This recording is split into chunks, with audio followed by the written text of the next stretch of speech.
Dobrze, i lecimy. Dzień dobry wieczór, panie i panowie. Witam wszystkich bardzo serdecznie w ten przepiękny, niedzielny wieczór. Ja nazywam się Marcin Skruch i dzisiaj pogadamy sobie o tym, co tam w Horymudzie, panie i panowie. Co ciekawego słuchać w świecie kultury i sztuki i tak dalej, i tak dalej. A tematów dzisiaj nam nie zabraknie, bo zdecydowanie, no dzieje się, panie i panowie, dzieje. Niedługo wchodzi do Polski Sky Showtime. O tym sobie pogadamy. Czy wy też słyszycie te echo?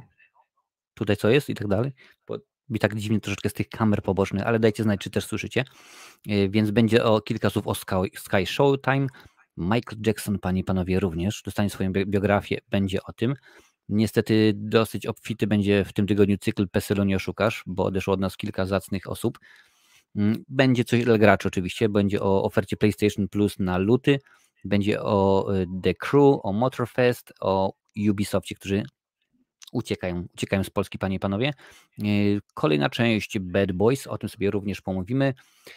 Sylvester Stallone dostanie swój własny reality show. O tym będzie. Będzie jak najbardziej. Netflix walczy ze współdzieleniem kont, panie i panowie. O tym sobie również pomówimy, a oczywiście w drugiej części programu głównie clue naszego dzisiejszego odcinka to DC. Okaże się, panie i panowie, okazało się jakiś czas temu właśnie James Gunn i spółka ogłosili plan 10-letni i właśnie akurat będziemy sobie o nim troszeczkę gadali. Więc tu rzeczywiście jest dużo zapowiedzianych Batmanów, Supermanów i tak dalej, dużo niespodziewanek. Zobaczycie sami. Witam wszystkich bardzo serdecznie. Cześć Szczupaku, hej, witam. Jurek Piechota, witam jak najbardziej. Krzysztof, Iron, Wiciu. Bardzo fajnie, że jesteście. Paradoks, cześć. Lancel, dobry wieczór Marcinie, witajcie panie i panowie, jak najbardziej. Bardzo mnie to cieszy, że aż tyle was ludków jest, bo dzisiaj się rzeczywiście dużo dzieje. Pewnie ktoś tam jednym okiem patrzy na mecz Barcelony. No ale akurat my dzisiaj nie o Barcelonie, a będziemy sobie gadali o fajnych rzeczach. Cześć, Madame Perfumella, witam cię bardzo, bardzo serdecznie. Słuchajcie, zaczniemy od Sky Showtime, bo niedługo w Polsce, czekajcie, muszę przepukać gardziołko. Wasze zdrowie, dzisiaj herbatka Earl Grey, wzbogacana bergamotką, jakoś tak. Ostatnio ponoć bardzo popularne w Polsce czarne herbaty z właśnie infuzowane różnymi innymi smakami. Więc ja się infuzuję, o, żeby było widać, proszę bardzo, ja się infuzuję bergamotką. Cześć Dariusz, witam cię sporo. Barca w tle, to Lancel, możesz mnie, że tak powiem, informować na bieżąco, jaki jest wynik, bo ja bardzo, bardzo lubię. Cześć Brontos, witam bardzo wszystkich. Słuchajcie, Sky Show tam niedługo. Ja akurat jak ładnie podaję, to są informacja nadesłana od Sky Showtime, panie i panowie. Poznaliśmy dziś oficjalną datę serwisu streamingowego Sky Showtime w Polsce. Platforma rozpocznie działalność w naszym kraju już 14 lutego. Tego samego dnia będzie dostępna także w Albanii, Czechach, Kosowie, Macedonii Północnej, Rumunii, Słowacji i na Węgrzech. I tak, panie i panowie, jak najbardziej będzie tak samo, jak było przy okazji między innymi Disney+, odcinek o tym, co to jest Sky Showtime, jak założyć konto i jaką mają ofertę. Ale do tego odcinka pewnie jeszcze jakieś 5-6 dni, a możemy pogadać sobie o tym dzisiaj. Otóż, jaka jest oferta? Jak czytamy w oficjalnym komunikacie, widzowie będą mogli cieszyć się premierami kinowych hitów od Universal Pictures i Paramount Pictures, nowymi i dostępnymi wyłącznie w Sky Showtime serialami, produkcjami familijnymi i dla dzieci oraz bogatą ofertą kultowych filmów i seriali wyprodukowanych przez Nickelodeon, DreamWorks Animation, Paramount Plus, Showtime, Sky Studios i Peacock. Więc rzeczywiście dostajemy kilka platform w jednym. Wszystko na jednej platformie streamingowej. W Sky Showtime dostępne będą też oryginalne programy, dokumenty i inne treści lokalne wyprodukowane specjalnie na tę platformę. Firma ogłosiła niedawno pozyskanie 21 seriali oryginalnych od HBO Max, czy tam HBO Max jak to woli, w Europie, w tym nowych produkcji, które w 2023 roku zadebiutują jako Sky Showtime Originals. Także to się będzie działo. I teraz co? Co możemy zobaczyć? Sky Showtime ma... Coś normalnie nie idzie dzisiaj. Sky Showtime ma oferować tysiące godzin rozrywki dla całej rodziny. Już od momentu startu serwisu widzowie będą mogli oglądać takie filmy jak Ambulance, Downton Abbey, Jerry and Merge Go Large, Jurassic World Dominion, czyli ten film, który wiecie, w tym roku stwierdzili się, że to był jeden z najgorszych filmów minionego roku, no ale niech będzie. Ray Donovan The Movie, Redeeming Love, Pan Wilk i Spółka, The Bad Guys, Hanging Sun, Viking oraz Top Gun Maverick, czyli film, który wybraliście z drugiej strony, że jest najlepszym. Jak obiecują przedstawiciele platformy, użytkownicy zyskają także dostęp do szerokiej oferty seriali. Będą to m.in. 1883, czy to ten, co został anulowany? Chyba tak, no ale lecimy dalej. 1923, przepraszam. A Friend of the Family, All the Sins, American Gigolo, Funny Woman, Halo, Prawo i Porządek. Dobrze, że nie Sprawiedliwość. Nie gadam o polityce.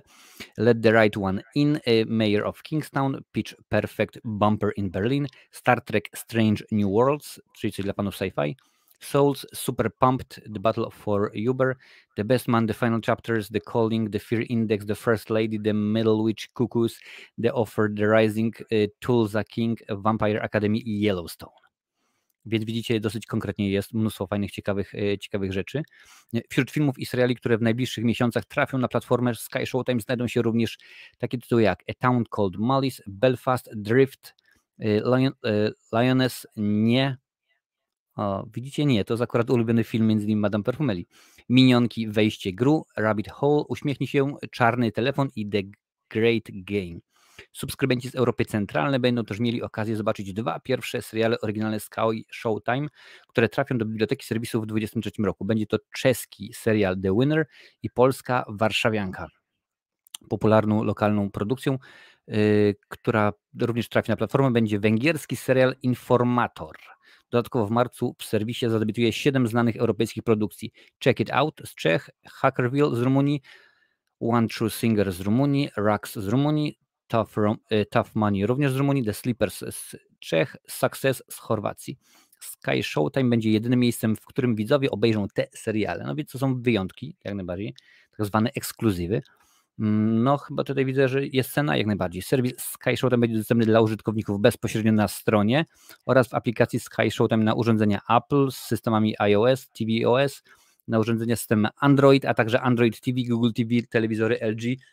Koniec.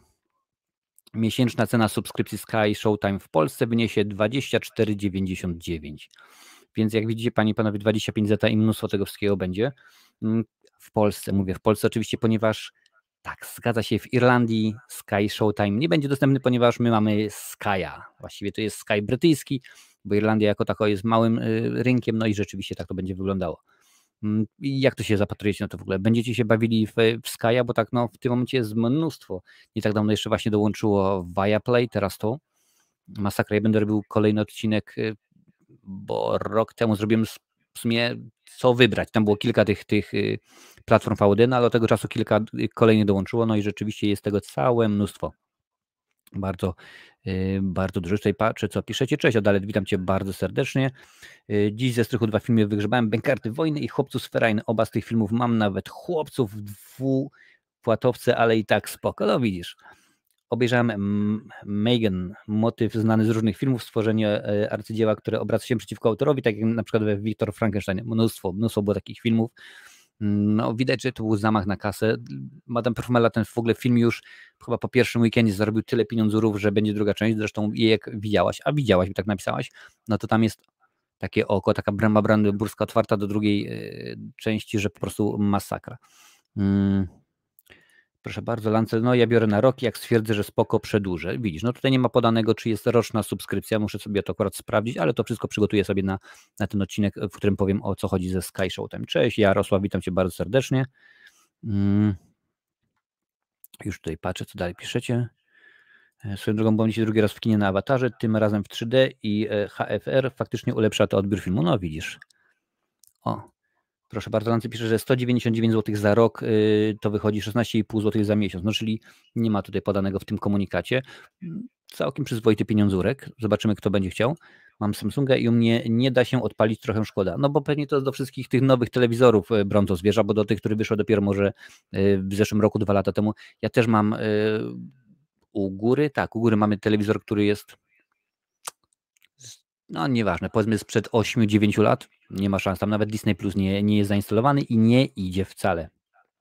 Cena bardzo dobra, ale biblioteka taka średnia, ale początki wiadomo, może się później rozwinie. No ale też popatrz się, Jurku, bo tutaj akurat, że biblioteka nie tak jest, no rzeczywiście, ale jedna jest ważna rzecz, którą oni napisali. Będą produkcje z Universal Pictures i Paramount Pictures. To są bardzo duże wytwórnie i one już istnieją chciałem powiedzieć setki lat, no ale nie, no już ponad 100 lat nawet, bo kino już ma więcej niż 100 lat i to są potworne, ogromniaste firmy, więc możliwe, że coś będzie.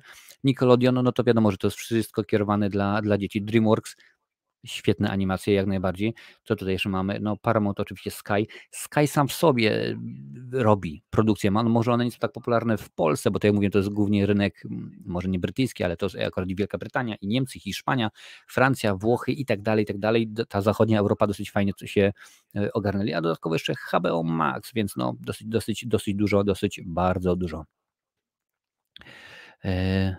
Nie obsługuje aplikacji systemu Tizen z Samsunga. No i wszystko jasne w tym temacie. No ale zobaczymy. Ja nie powiem, że jestem ciekaw i będę używał, bo nie będę używał, gdyż nie ma tego. Wiem, że co prawda można wejść przez stronę, ale tak samo ja mogę wejść na HBO Max, to mi od razu wywala, dziękujemy bardzo, ale jesteś na innym terytorium i tak dalej, i tak dalej. Więc musiałbym specjalnie wykupywać VPN, płacić. Nie ma za bardzo po co. Sekundkę, muszę przepukać. Dzisiaj mi strasznie normalnie suszy. Nie wiedzieć czemu. Cześć, pytanie 00, witam Cię bardzo serdecznie. Dla tych, którzy pytają, a czasami się jeszcze ktoś tam zdarzy, mój film ostatni, czyli Dzieciak, będzie od przyszłego tygodnia dostępny oficjalnie na YouTubie. Najprawdopodobniej w piątek o 20 będzie premiera, Panie i Panowie, będzie można sobie zobaczyć i od tej pory film już będzie dostępny na stałe. Jak najbardziej wrzucę na wszelkiego rodzaju nasze te Discordy, na grupę na Facebooku i tak dalej, wrzucę wszędzie linki, będzie można spokojnie śmigać. Chciałbym, żeby mnie suszyło i żeby było wczoraj pite. No. Co prawda teraz jest w Irlandii Bank Holiday, czyli jutro też mam wolne, więc można byłoby popić, ale niestety nie dało się. Ale patrzcie, ta kamera ładnie zbiera. Kurczę, ten telefon fajnie. Tam widać coś? A nie. Widzicie tą stojącą półkę? Tam co wam mówiłem ostatnio, że mam mnóstwo pułkowników. Do tej ciemnej przerwy to są wszystko rzeczy, które muszę obejrzeć. Są moje pułkowniki właśnie. Także masakra, po prostu masakra jest. Nie oglądałem już dawno. Dobra, słuchajcie, lecimy, a dzień bez biografii, no to dzień stracony, to jest bardzo stracony, więc wiemy, kto zagra Michaela Jacksona w filmowej biografii króla popu. To krewny legendarnego muzyka. Podaje nam deadline, panie i panowie. Jafar Jackson, tak się nazywa, 26-letni bratanek zmarłego w 2009 roku. Ogarniacie, że to już 14 lat, jak nie ma króla z nami? Masakra. I to właśnie Jafar zagra tytułową rolę w biografii Michaela Jacksona. Informacje te ujawnił Antony Fuqua, reżyser filmu, na wpisie na Instagramie. Z dumą ogłaszam, że Jafar Jackson wystąpi jako MJ w filmowym wydarzeniu, które będzie eksplorować podróż człowieka, który stał się królem popu, napisał. Mam nadzieję, że zrobią to troszeczkę inaczej niż chociażby Elvis, bo o ile Elvis jest ciekawym filmem, no to tak naprawdę bardziej skupiają się na jego menadżerze niż, rola oczywiście Toma Hanksa, niż na samym Elvisie, no ale rzeczywiście mam nadzieję, że będzie ciekawie. Nieoficjalne źródła donoszą, że biografia zatytułowana Michael opowie o wszystkich najważniejszych wydarzeniach w karierze Michaela Jacksona, począwszy od jego występach w zespole Jackson 5, gdzie śpiewał jako dziecko. Fabuła nie będzie też omijała oskarżeń o te sprawy z dzieciakami. Te ciągnęły się za nim w późniejszych latach, aż do niespodziewanej śmierci w wieku 50 lat, która to spowodowana była podaniem mieszanki wielu szkodliwych środków uspokajających. 4 lata temu powstał film dokumentalny o mrocznym obliczu Michaela Jacksona, Living Neverland, ciemna strona MJ'a. Zdjęcia do filmu Michael mają się rozpocząć jeszcze w tym roku. Antoine Fuqua kończy właśnie zdjęcia do Equalizer 3 z Denzelem Washingtonem. Equalizer to jest, chyba nosił polski tytuł Egzekutor. Powiem, że pierwsze 2 części na pewno omawiałem na kanale, na pewno pierwszą. Fuqua zaprosi do współpracy przy Michaelu operatora, z którym aktualnie pracuje Roberta Richardsona. Nakręcił z nim też film Wyzwolenie. Film powstaje pod szyldem studia Lionsgate, które szuka jednak partnera. Tropy wskazują, że może stać się nim Sony, które stworzyło dokument o Michaelu Jacksonie This Is It. Mam ten dokument, widziałem go w kinie, bardzo, bardzo fajny. W sumie to nie jest dokument tyle o Michaelu Jacksonie, co o tej jego, może nie tyle ostatniej trasie, ale chciałem powiedzieć na koniec kariery, ale to nie zabrzmiało dobrze. Ostatnie kilkadziesiąt koncertów Michael Jackson miał zagrać w londyńskiej hali O2 że miałem na te koncerty jechać, mówiłem wam o tym. No i właśnie te koncerty miały być nazwane This Is It. No i to jest, ten dokument właśnie opowiada o tym, jak trwają przygotowania, bo on zmieniał aranżację właśnie do niektórych piosenek, wymyślał nową choreografię i tak dalej, i tak dalej. This Is It jest zapisem przygotowań do serii koncertów w Londynie. No powinienem chyba doczytać do końca artykułu, byłoby wtedy wszystko wyjaśnione. Więc tak to jakoś wygląda. Ostatnio w ogóle dużo biografii tych legendarnych muzyków, chyba Bohemian Rhapsody rozpoczął ten trend. No tak, i okazało się, że wiesz, że można zarobić na tym pieniądze konkretne, bo to jest fajnie. Przecież teraz jest, nie wiem czy już w Polsce, ale w Irlandii wiem, że w kinach już jest I Wanna Dance With Somebody, biografia Wetną Chustką. Także jest. Ja też niedawno oglądałem. Ja mam nawet chyba na, nie wiem, na Blu-ray albo na DVD, dosyć fajne. Mam nadzieję, że faktycznie pokaże każdy aspekt życia MJ, a nie będzie ugrzeczniony pod PG-13 jak Bohemian Rhapsody. Mam kolegę Ironku i Wojtek jest wielkim, naprawdę wielkim mega fanem Queenu i on mówi, że no fajnie, w porządku film, tylko tam się mnóstwo rzeczy nie zgadza, bo naprawdę tam było, kiedy był na przykład ten koncert na jak się nazywa? Live Aid, tak, Live Aid to zorganizowane. No, że tam w filmie jest już Freddy bardzo chory, a Wojtek mówi, nie, on wtedy jeszcze nie był chory. Potem mówi jeszcze to i jeszcze tamto. Więc po prostu to było zrobione, no wiadomo, że to jest podrasowane wszystko, tak samo jak chociażby biografia, w której wystąpił Russell Crowe, Piękny umysł. Tam też rzeczywiście było wszystko wygrzecznione, nie było pokazane, że ta żona od niego odeszła. Przy okazji Braveheart Mela Gibsona również nie było pokazane, że William Wallace to był kawał cholery, że on dzieciaki mordował i tak dalej, że był, no ale to wiadomo, pewne rzeczy się pokazuje, a inne nie, po to, żeby film był jak najbardziej oglądalny.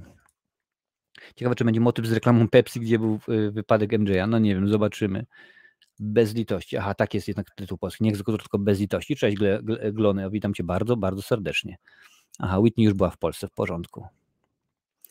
Dzień dobry wieczór. Jak życie, Marcin? A jak z tymi plakatami? Dzień dobry wieczór. No ostatnio wrzucam na Instagrama, Lincoln tam właśnie wrzucił mi, że już przyszły do niego, więc wysyłał, więc w tym momencie to jest wszystko na bieżąco.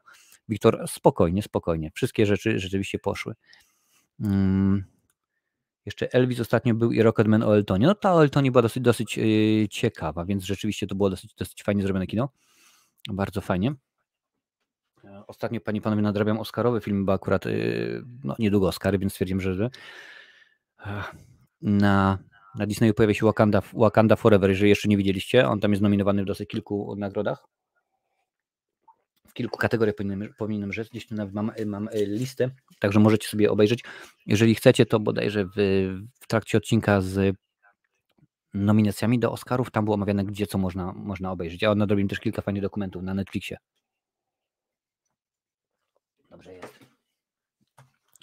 Dobrze jest, panie i panowie, idziemy, lecimy dalej. Tutaj sobie zmienię, tylko mam top chat włączony, ja chcę widzieć wszystko, co piszecie.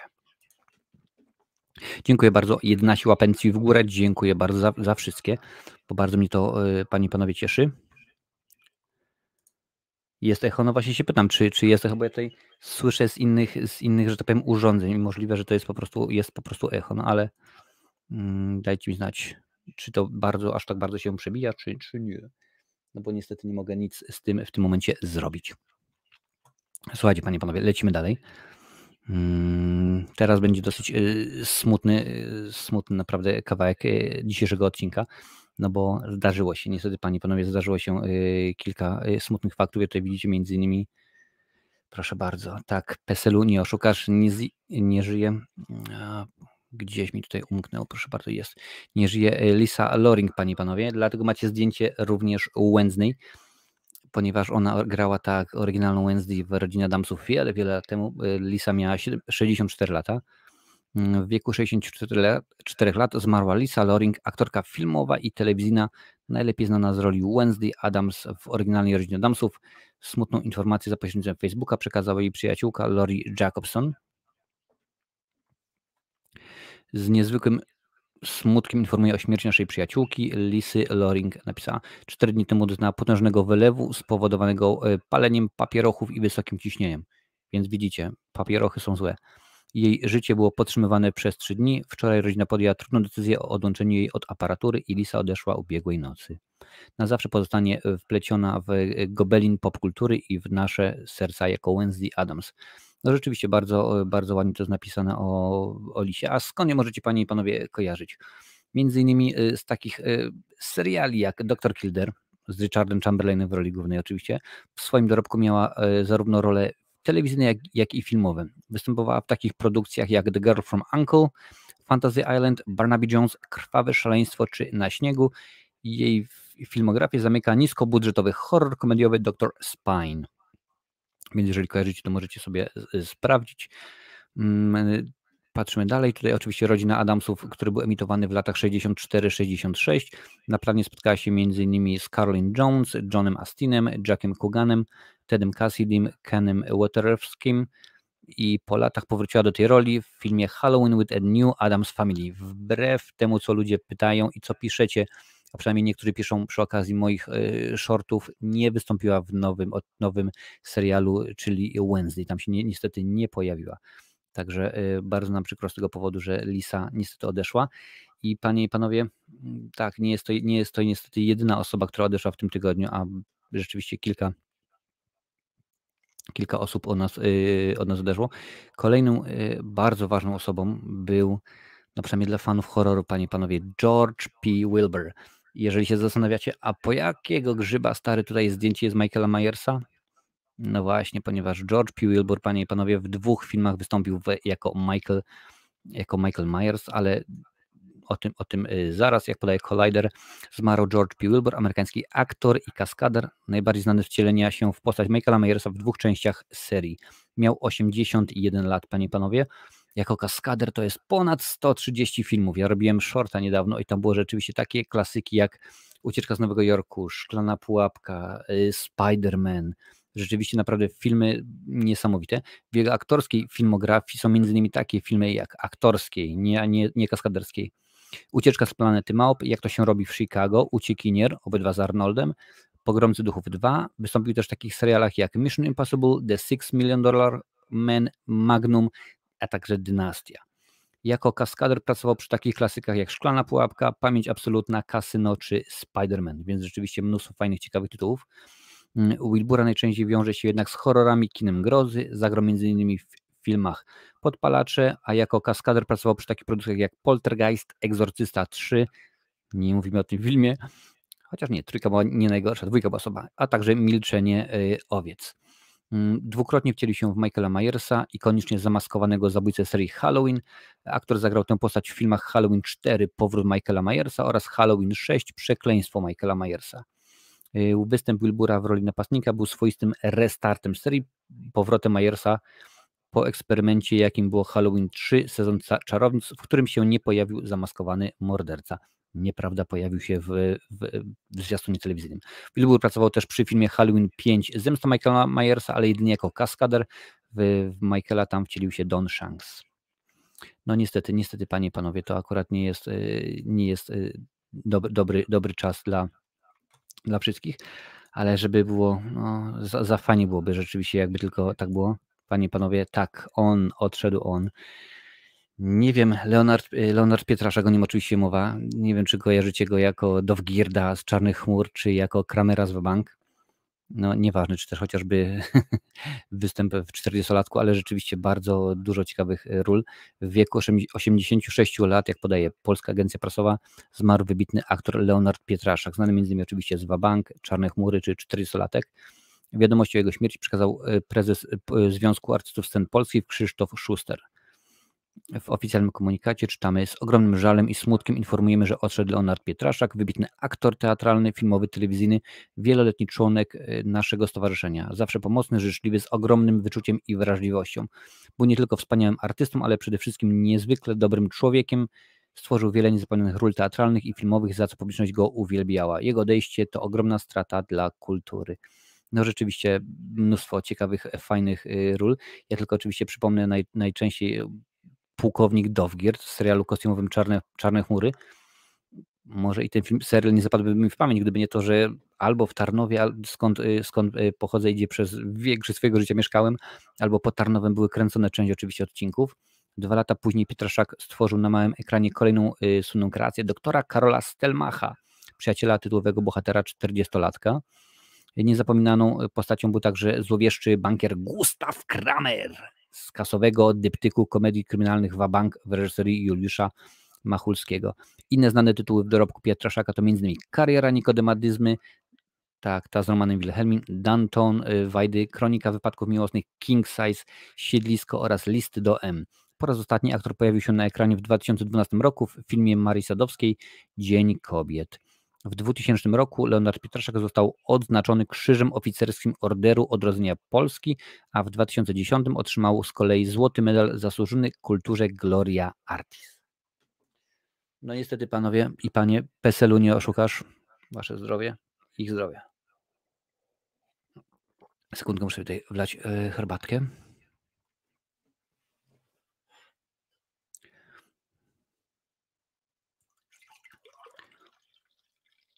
To tylko herbatka.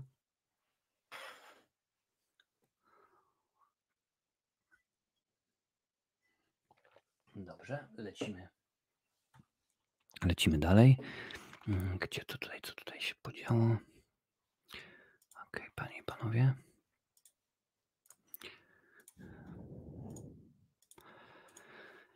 Więc rzeczywiście był to dosyć smutny dla nas tydzień. Jeżeli chcecie być na bieżąco z tymi wszystkimi informacjami, bo ja oczywiście to publikuję również w shortach, dajcie suba, włączcie dzwonek z opcją wszystko.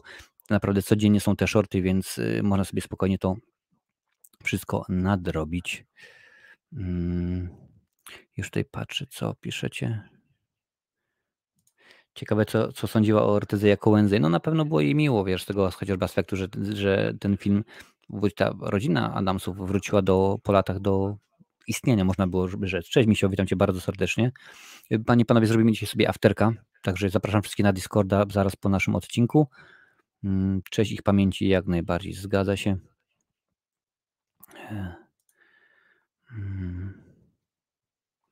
Już patrzę tutaj dalej. Piszecie, swoją drogą trochę szkoda, że seria Halloween nie poszła w antologię, czego początkiem była trzecia część, bo fani za bardzo przyzwyczaili się do Michaela. No to był właśnie ten problem. Oni w ogóle, taki był pomysł Carpentera, że każdy kolejny odcinek miał być, ale po jedynce wytwórnia powiedziała, nie, my chcemy kontynuować jak najbardziej, bo wtedy się zaczęło Halloween, później były kolejne oczywiście inne slashery, więc oni stwierdzili, że dwójka, a na trójkę nie miał w ogóle pomysłu. Przy dwójkę już pisał już dosyć konkretnie, miał problemy z nadużywaniem alkoholu.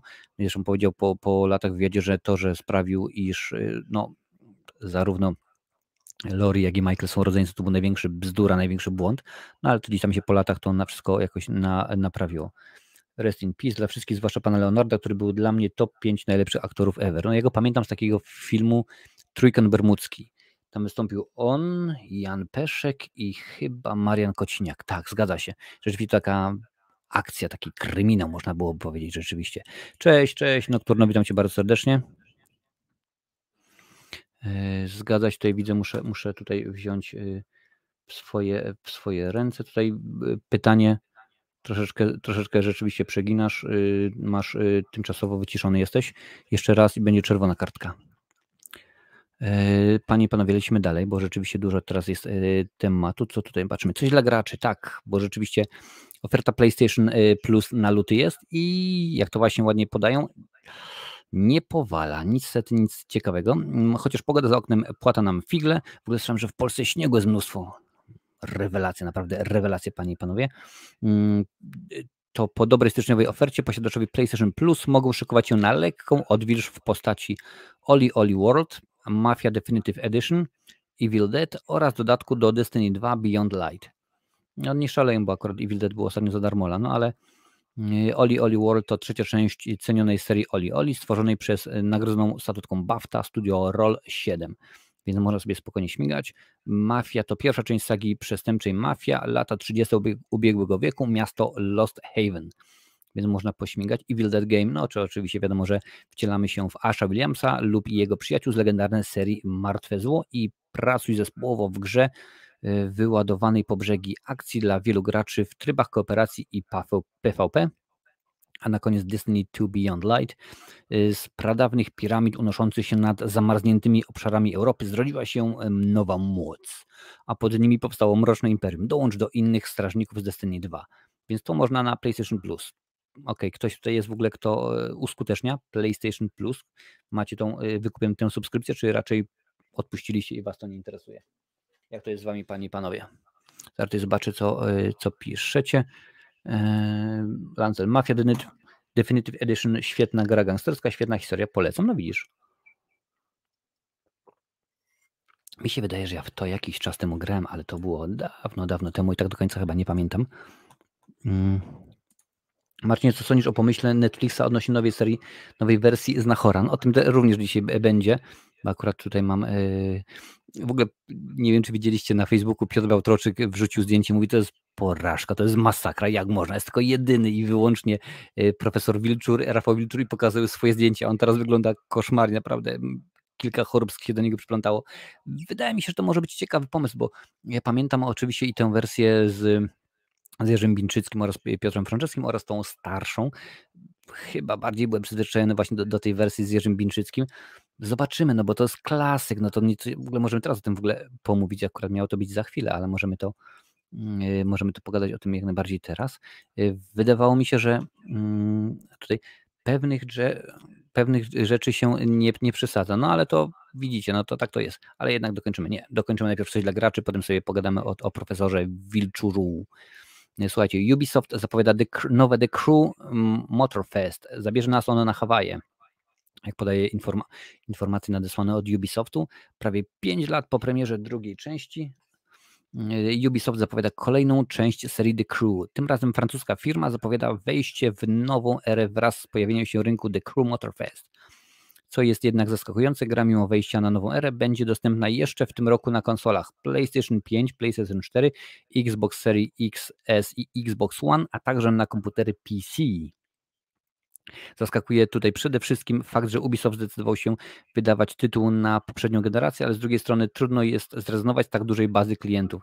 No bo też pamiętajcie, że o ile mamy nowe konsole, czyli PlayStation 5 i te Xbox Series X i S, no to na Xbox One, a także na PlayStation 4, no to mnóstwo tych konsol było sprzedanych, więc jak najbardziej będzie grubo. Motorfest to wyjątkowy festiwal, który pozwoli graczom cieszyć się najlepszymi doznaniami z kultury motoryzacyjnej.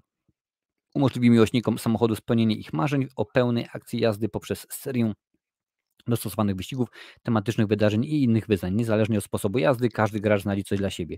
Czyli to coś dla mnie, bo ja akurat uwielbiam samochodówki, więc mam nadzieję, że będzie super, będzie fajnie. Ale druga informacja od Ubisoftu, panie i panowie, już nie jest taka wesoła, bo Ubisoft zwija żagle z Polski. I to jest niesamowite. Ubisoft, jeden z największych graczy w branży gier wideo, zamierza zakończyć działalność swojego polskiego oddziału. Wygląda więc na to, że francuski gigant planuje pójść w ślady Electronic Arts, czyli EA, które również zamknęło swoje polskie biuro kilka lat temu. Przyczyny potencjalnego zamknięcia nie są znane, ale możliwe, że centrala Ubisoftu zwyczajnie uznała, że nie ma już potrzeby utrzymywania polskiego oddziału. Może to również oznaczać, że firma będzie koncentrować swoje zasoby na innych, bardziej dochodowych rynkach. No, co tu dużo mówić. Zakończenie działalności polskiego oddziału Ubisoft jest smutnym znakiem dla polskiej branży gier. Pozostaje mieć nadzieję, że wpływ na tę decyzję miała tylko sytuacja francuskiego giganta i że wielcy gracze w branży nie zaczynają tracić zainteresowania naszym rynkiem. No to byłoby niesamowicie smutne, więc mam nadzieję, że coś się zmieni. Paradox pisze, że obecnie czekam na Hogwarts Legacy. No jest rzeczywiście kilka ciekawych gier. Tutaj patrzę, co dalej piszecie. I Lancel, ja mam wariant Extra PlayStation Plus i obecnie gram w Kingdom Hearts, taki miks japoński RPG i Disneya, Donald, Tarzan, Herkules i tak dalej, i tak dalej. Fajna gierka, niekoniecznie dla dzieci. No widzisz.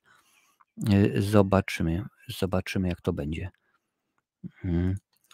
Marcin, czy w Ceksie w UK są figurki? Bo na przykład w Ceksie w Gdańsku są z Disney Infinity. Czy są w UK? Nie mam pojęcia, ale w Irlandii, gdzie mieszkam, jak najbardziej są różnego rodzaju figurki. Chyba z Disney Infinity, bo ostatnio nawet z Wiktorem patrzyliśmy. Pani moment. Panie i panowie, na sekundkę was zostawię samych, tylko włączę wam jakąś muzyczkę, żeby coś w tle śmigało. Ok. A ja, panie i panowie, I'll be back.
Dzień dobry, ale mi się wydaje chyba, że mikrofon nie włączyłem, ale niech będzie. Muszę tutaj wyłączyć. Jeszcze tylko tę muzyczkę. Dobra, i jesteśmy. No niestety, panie i panowie, tak to jest, że jeżeli ma się dzieciaki, no to wiadomo, są rzeczy ważne i ważniejsze. Już patrzę, co piszecie. Dobra, elegancko tutaj. Ubisoft od dłuższego czasu cierpi na ogólny kryzys growo-finansowy i tną koszty, tworząc krótsze tytuły, zamykając swoje oddziały. No to możliwe, że o to chodzi najbardziej. Czy słyszałem o paraliżu Hulka Hogana? Nie, stary, nie rób sobie jaj normalnie, że aż takie sprawy. Daj znać w ogóle, co się dzieje. Marcin, kilka osób pytało o ponownego naszego live'a. Słuchajcie, no tak się fajnie pewnie gada z Madame Perfumem, że chcecie więcej. Pewnie, że tak, nie ma najmniejszego problemu. Daj znać, madam, kiedy, datę oczywiście ustalimy. Oczywiście, panie i panowie, mowa o live'ach na Instagramie u Madame Perfumeli, także akurat tam co jakiś czas się spotykamy i gadamy głównie o grach i o filmach, ale czasami się zdarza też o perfumach, bo akurat w tych trzech tematach się obracamy. Nie ma, jak to mawia ślepy, nie widzę przeszkód. Zresztą, że ma powstać nowa gra Tomb Raider i film oraz serial od Amazona. Taki pakiet, Adalet? Możliwe, nic akurat nie słyszałem na ten temat. Zobaczymy. Jak będzie, to oczywiście będę was na bieżąco, panie i panowie, informował. No lecimy dalej, bo to akurat co 4 części to nie 3 i to będzie wielki eksperyment, panowie. Panie też, bo Will Smith, oczywiście wiadomo o co chodzi, i Martin Lawrence wracamy jako Bad Boys, czyli kolejna część, Czy to będzie wielki powrót Willa Smitha do wielkiego kina, czy jednak minął już rok, nie, od Oscarów. Domyślam się, że film nie wyjdzie wcześniej niż za rok, czyli 2 lata. Może to jest wystarczający czas na to, żeby zapomnieć o tym, co zrobił, aczkolwiek ja jestem w Redota i akurat o takich rzeczach pamiętam bardzo długo, więc nie wydaje mi się, że będzie wybaczone mu, ale zobaczymy. Pamiętajcie, że Hollywood ma krótką pamięć, naprawdę. Bad Boys, what you gonna do? Pozwólcie, że nie będę śpiewał. To akurat jest artykuł, panie i panowie, również magazynu Deadline.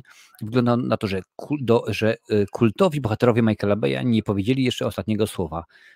Martin Lawrence i Will Smith potwierdzili w swoich mediach społecznościowych, że Bad Boys 4 wchodzi w fazę preprodukcji. Faza predprodukcji, czyli w tym momencie jest scenariusz, zbieramy ekipę, dźwiękowców i tak dalej, i tak dalej. Finanse, ogarnianie pozwoleń i tych wszystkich rzeczy, o których większość osób nie ma pojęcia, no a niestety muszą być zrobione. Za kamerą nowego filmu staną twórcy Bad Boys for Life Adil Earl Arbi i Bilal Falal. Z kolei scenarzystą jest Chris Bremer, który również pracował nad ostatnią odsłoną przygód dwóch panów. Bardzo dobrze, bo akurat trzecia część była całkiem sympatyczna. Teraz ekipa raczej nie dziwi. Zanim COVID-19 zamknął kina w marcu 2020 roku, Bad Boys for Life zdążyło zarobić na świecie ponad 426 baniek. Zaś w ciągu pierwszych 4 dni wyświetlania zwróciło niemal cały 90-milionowy budżet. Producentem będzie weteran cyklu i całej branży Jerry Bruckheimer, więc bardzo dobrze.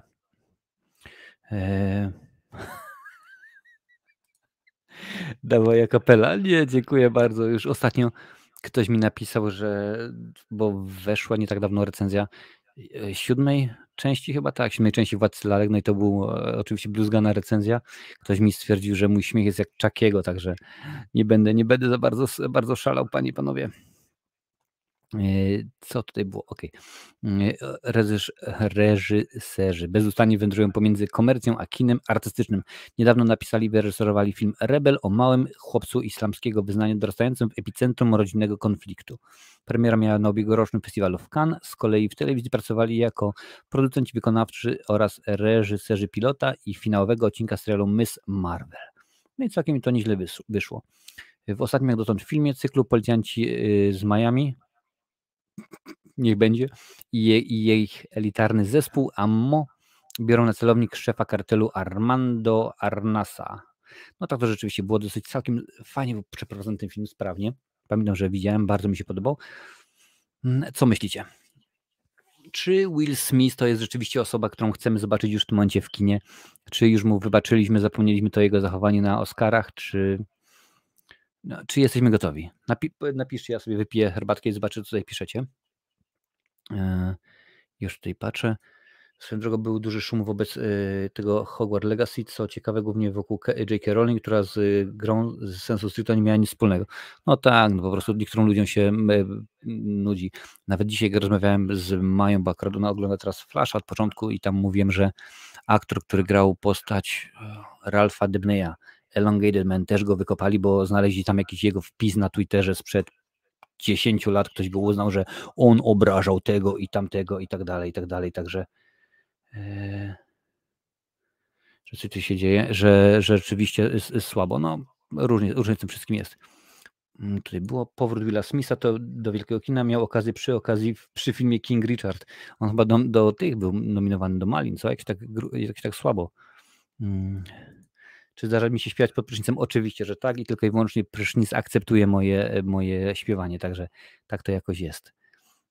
Ja się ostatnio dowiedziałem, że mam śmiech jak Joker Joaquina Phoenixa. No coś w tym oczywiście, coś w tym jest. Patrz dalej. Niby internet nie zapomina, ale takie akcje jak ze Smithem szybko odchodzą w zapomnienie. No bo zawsze coś przykryje, coś kolejnego się pojawi, no i wiesz, ludzie o tym zapominają. Chociaż przyznam, że patrząc na to, bo ja oczywiście zrobiłem podsumowanie tego wszystkiego, nie tylko nie tego, ale Oscarów, no to rzeczywiście jeden z najlepiej oglądających się materiałów na tym kanale, więc wiecie dokładnie, panie i panowie, jak to jest. Raczej wszyscy cały czas w kinie będą myśleć, kiedy sprzeda lepę Lawrence, oczywiście w żartach, ale jednak wpływ na ludzi zachowanie Smitha będzie miał. No też mi się wydaje, więc ja tak niespecjalnie czekam. Zobaczymy, jak to będzie wyglądało. Tutaj widzę, że coś się YouTube zwiesił. A nie, pokazuje, że jest teraz w tyle. Teraz jest na bieżąco. Tak, dobra, w porządeczku już jesteśmy. Elegancko. Dobra, lecimy dalej, panie i panowie. I tutaj to będzie zaskoczenie. Coś tu miałem? Tak. Bo Sly Stallone, panie i panowie, Sly Stallone jak Kardashianowie. Trochę dziwne, ale niech będzie. Naciąga reality show gwiazdora, podaje nam ładnie Variety. W zeszłym roku Sylwester Stallone pokazał nam swoją wersję kina superbohaterskiego w filmie Samarytanin. Przypominam, nominowany do Złotej Maliny. Teraz zmienienia strategię i rusza. Piękne, naprawdę tłumaczenie. Teraz zmienia strategię i rusza tropem Kardashianów. Odtwórca ról Rockiego i Rambo będzie gwiazdą reality show w The Family Stallone, w którym towarzyszyć będą mu żona Jennifer Flavin Stallone oraz córki Sophie, Sistine i Scarlett. Czyżbym miał coś z literą psy? Produkcja powstuje dla platformy Paramount+, czyli będzie można zobaczyć na Sky Showtime. Oficjalny opis serialu głosi tak, panie i panowie. Po tym, jak zagrał kilka z najbardziej legendarnych postaci w historii kina, Sylwester Stallone jest gotowy pokazać kamerom to, co uważa za swoją życiową rolę. Rolę taty. Nowy serial, w którym wystąpią 3 córki Stallona, jego żon i on sam oferuje nam miejsce przy stole jednym z najbardziej sławnych rodzin Hollywoodu. Przedsmak The Family Stallone możemy znaleźć w teaserze platformy Paramount+, gdzie pojawia się Stallone oraz jego córki. No niestety nie mogę wam go pokazać, ale jest dostępny na YouTubie. Aktor bronił idei występu w reality show w listopadowym wywiadzie dla magazynu The Hollywood Reporter. Każdy opowiada, że chciałby lepiej okazywać miłość albo spędzić więcej czasu z dziećmi. Ja również, to jeden z powodów, dla których chciałem nakręcić reality show, za co mnie krytykowano. Pomyślałem, że może być idealnym filmem domowym, to szansa bycia z dziećmi w pracy. Będziemy mogli nawzajem zobaczyć siebie w akcji. Pokażemy samą prawdę. Czekajcie sekundkę, bo jednak ten głos...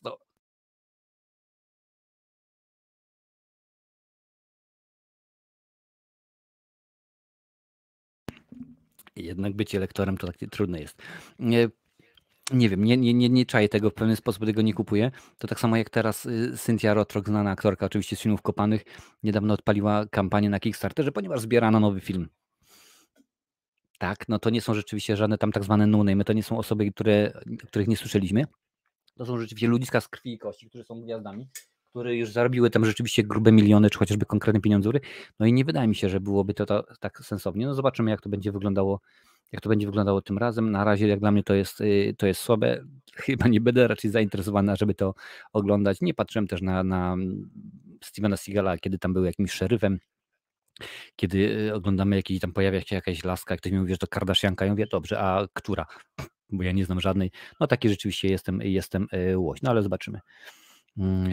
Co sądzisz o The Last of Us i czy grałeś w tę grę? O co sądzę? Nic, ponieważ mieszkam w Irlandii, a tutaj nie ma HBO Max niestety, także nie oglądałem ani jednego odcinka. Nie jest mi dane, nie widziałem, wiem, że są 3 odcinki i ludzie generalnie dosyć dobrze podchodzą do tego tematu, a czy grałem? Kiedyś grałem w 1, w 2 nie grałem, pamiętam, że mi się podobało.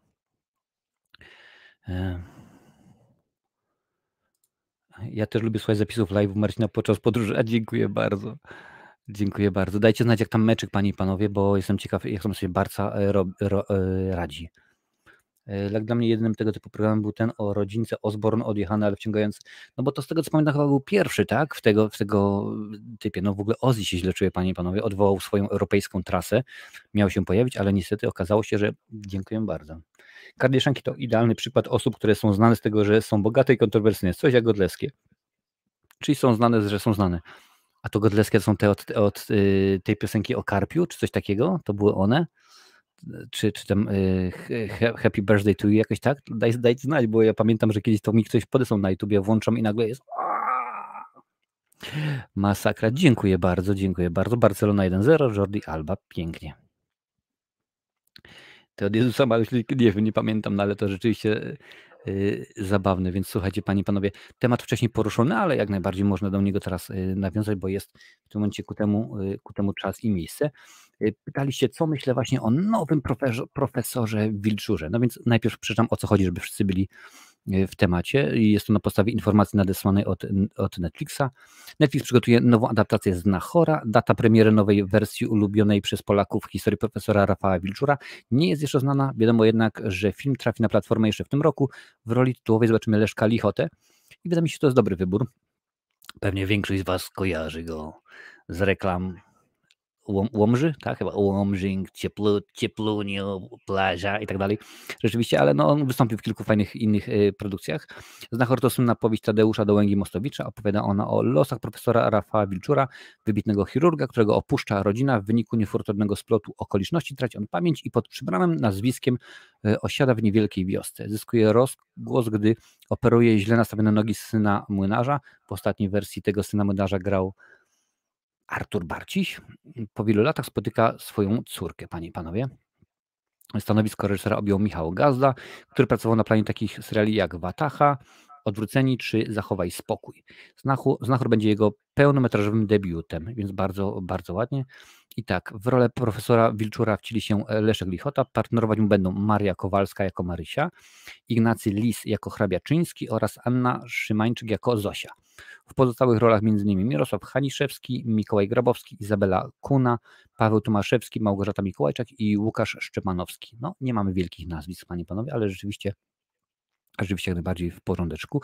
Oczywiście tu jest jeszcze więcej o poprzednich wersjach, nie będę mówił. No, mówiłem wam nieraz, że pewnych rzeczy się nie dotyka. Nie potrzebujemy nowej Casablanki, nie potrzebujemy, mimo że go robią, nie potrzebujemy nowego Egzorcysty i tak dalej, i tak dalej. No stwierdzili, ok, robimy, kleimy, zobaczymy. No, to nie jest film, który musimy dostać. Ze wszechmiar się z tym nie zgodzę, bo akurat no, tutaj nie ma żadnych takich aspektów technicznych. No wiadomo, że kino jest inaczej kręcone i to się zgadza, ale jako tak, no to nie wiadomo. Kiedy premiera? Nie wiadomo kiedy premiera, jeszcze w tym roku, dopiero mamy początek lutego, więc rzeczywiście jeszcze dużo czasu jest. Zobaczymy, jak to będzie wyglądało. Czy obejrzę? Oczywiście, że tak, jeżeli będzie dostępny. Mam nadzieję, że rzeczywiście nie będzie żadnej geoblokady. Ale ostatnimi czasy, jak już wrzucają już coś na Netflix, no to wszystko raczej wrzucają ogólnie. Nasuwa się pytanie, czy to ekranizacja, czy adaptacja. Ekranizacja to jednak duża zgodność ze źródłem, adaptacja, luźne podejście, na przykład zmiana czasu do dodatkowych wątków. Patrząc na te zdjęcie, które tutaj wrzucili, no wydaje mi się, że to będzie, że to nie będzie współcześna wersja, ale aczkolwiek zobaczymy. Im więcej informacji będę mówił, panie i panowie, o tym. Za tydzień, co jest ważne, za tydzień, panie i panowie, widzimy się w końcu. Mam nadzieję, że tym razem nam nic nie przeszkodzi, z Jędrzejem Jerzewskim, którego no, znacie pewnie z wielu seriali, między innymi ostatnimi czasy z Korony Królów. Mam nadzieję, że uda się. Jesteśmy umówieni, jest wszystko dograne. Teraz tylko pytanie, czy nic nie wyskoczy. Jeżeli nic nie wyskoczy, to pogadamy sobie o pracy aktora na planie różnego rodzaju seriali. Dobra, tutaj patrzę, co piszecie. Miałem okazję spotkać na żywo filmowy Wyjaśliska, w którym on również się pojawił. Aha, tu mówisz o Leszku Lichocie, no widzisz. I Leszek Lichota to ten z Watach, jak dobrze pamiętam, no więc rzeczywiście dosyć ciekawy aktor, dosyć fajny. Ja powiem szczerze, no mówię, zobaczymy, ale to nie jest nagle tak, że muszę zobaczyć. Jak zobaczę, jak będzie, to zobaczę. O, 16 ludków, dziękuję bardzo, że wszyscy jesteście. Przypominam również, że nasz odcinek jest dostępny w formie podcastu audio już za kilka dni na Spotify, Google Podcast i tak dalej, i tak dalej. Wszędzie, gdzie tam sobie oglądacie, właściwie słuchacie, możecie go jak najbardziej posłuchać i pozdrawiam wszystkich z Ameryki, bo tam ostatnio szalejecie, tam jest rzeczywiście najwięcej tych wszystkich rzeczy. Słuchajcie, godzina, jeszcze nie dotarłem do dzisiejszego clue, więc szybko tylko i wyłącznie, no może nie szybko, ale trzeba szybko przejść do tematu. Netflix, panie i panowie, no to może być wielki problem. Netflix walczy ze współdzieleniem kont, oto nowe zasady i czytam to akurat za Colliderem. Netflix zaczyna poważną walkę ze współdzieleniem kont poza jedynym miejscem zamieszkania. Streamingowy gigant nie zamierza wycofać się ze swoich obietnic, które zostały złożone w zeszłym roku i ograniczyć możliwość subskrybentów.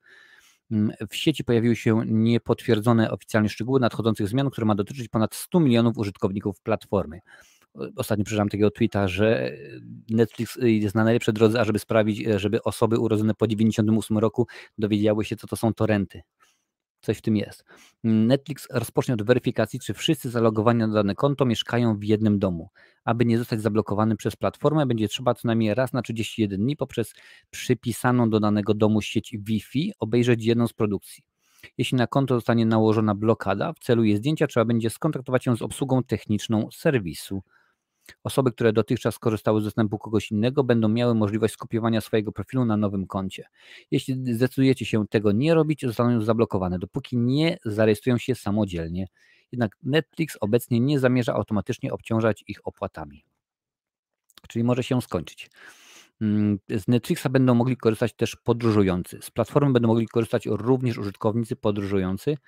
Netflix udostępni opcję zalogowania się do konta za pomocą tymczasowego kodu ważnego przez 7 dni. Takie rozwiązanie będzie użyteczne dla gości hoteli posiadających w pokojach telewizory smart czy pracowników, którzy na wyjazd zabierają służbowy sprzęt. Nie wiadomo, jak platforma poradzi sobie z przenoszeniem urządzeń osobistych, na których użytkownik na co dzień ogląda serial i filmy, ale przeciwdziałać dzieleniu kont z innymi platforma streamingowa i tak będzie śledziła jego aktywność, a także dane komputerów oznaczonych jako autoryzowane przypisane do oglądającego.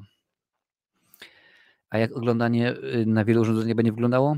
Netflix nadal będzie umożliwiał swoim użytkownikom oglądanie na kilku urządzeniach jednocześnie, oczywiście w obrębie jednego gospodarstwa domowego. W ostatnim czasie w USA platforma zdecydowała się na dostosowanie cen swoich pakietów dostępnych dla użytkowników. Teraz wahają się one między 7 a $20. Najtańszy próg umożliwia oglądanie produkcji wraz z przerwą na reklamy. No, kombinują panie i panowie. Mnie to niespecjalnie rusza, aczkolwiek nie pamiętam nawet, na ile mamy nie telewizor, tylko urządzeń. No ale nie zdarzyło mi się, żeby nagle się okazało, że nie możesz oglądać tutaj, bo nie wiem, jest oglądane na 2 urządzeniach, na przykład w domu czy coś. No, zobaczymy.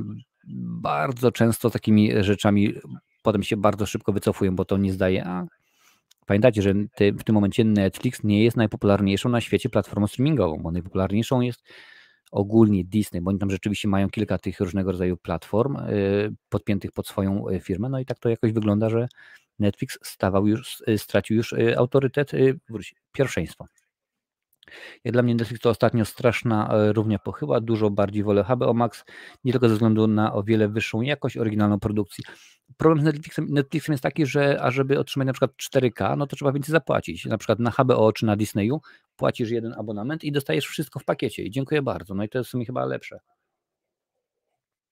No ale widać, że im to wychodzi chyba na zdrowie, chyba rzeczywiście, że mają taką ochotę. Dawaj tutaj kubek, muszę pokazywać. Bo tak jak to jest Mrocznik 99 i doskonale wiem, co to torrent. No widzisz, ale tak to akurat było bardziej pół żartem, pół serio. Ja korzystam w domu na 2 pokoje, ale są osoby, które mają zmienne IP i nie zawsze da radę. No widzicie, ja korzystam z torrentu chyba 17 lat, odkąd pracuję, stać mnie, opłacam. No nie korzystasz, bo nie musisz, ale nagle się okaże, że w tym momencie, popatrzcie, w tym momencie masz Netflix, Sky wchodzi, Viaplay, HBO, Disney, Amazon, Apple, co tam jeszcze jest? O jacie, CDA, Player TV i tak dalej, i tak dalej. Można byłoby wyliczać. Tego jest mnóstwo naprawdę i to wszystko ogarnąć jeszcze finansowo. No, może być ciężko. Ja głosuję portfelem i po prostu nie subskrybuję Netflixa, ponieważ ich polityka zdecydowanie mi się nie podoba. No i tak jest najlepiej. Jeżeli dokładnie wiesz, o co chodzi, no to sobie odpuszczasz, dziękuję bardzo i robisz sobie swoje i po herbacie nie ma się co stresować, bo ja rzeczywiście zgadzam się z tym. Słuchajcie, panie i panowie, pogadamy sobie teraz troszeczkę o DC, bo rzeczywiście to jest poważna sprawa. Ostatnio była może nie tyle konferencja prasowa, co konferencja streamingowa, niech tak będzie. W każdym razie pokazali właśnie podczas odcinka na żywo, co się będzie działo. No i słuchajcie, teraz wam przytoczę za The Hollywood Reporter o najciekawszych tytułach, nawet o ich planach, jak się on nazywa, dlaczego na przykład nie będziemy widzieli Henry'ego Cavilla i tak dalej, a to rzeczywiście różne są dziwne rzeczy. Oczekiwanie dobiegło końca. Wiemy już, jak będą wyglądać plany DC Studios pod batutą Jamesa Gunna i Petera Safrana. Wystarczy. I cóż, jest na co czekać. 2 Batmany, nowy Superman, serial w uniwersum Wonder Woman, zielone latarnie, animowane filmy i seriale. A to dopiero początek, więc słuchajcie, będzie się rzeczywiście działo. Nie tylko Batman, Superman i Wonder Woman. Najważniejsze filmy i seriale tak wyglądają. Przez ostatnie 3 miesiące Safran i Gunn przygotowali plan filmowego uniwersum studia wraz z nową grupą scenarzystów i producentów. Projekt o roboczej nazwie Rozdział 1 Bogowie i potwory. Gods and Monsters. No zobaczymy. Ma obejmować kilka następnych lat, czyli domyślam się, że pewnie jest taka 5-latka.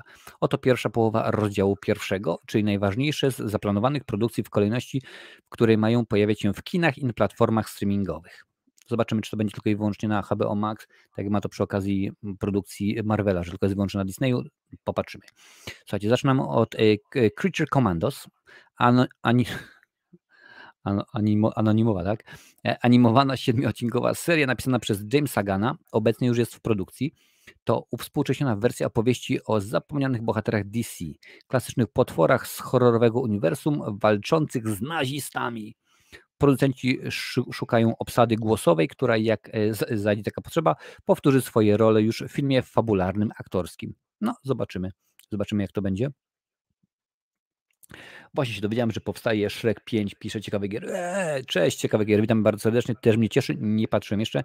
Jeżeli to się rzeczywiście potwierdzi, pomówimy o tym sobie szerzej za 2 tygodnie, a Barsa 2.0, to mnie cieszy.